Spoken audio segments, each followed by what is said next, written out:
संपणार नारी तुझा वनवास ग, कधी संपणार नारी तुझा वनवास ग.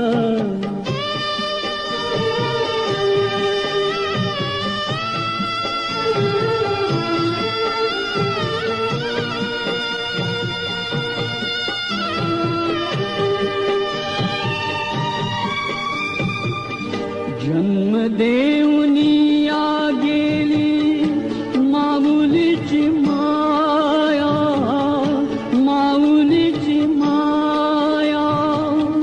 पिता शाप देई त्याची दुरावली छाया.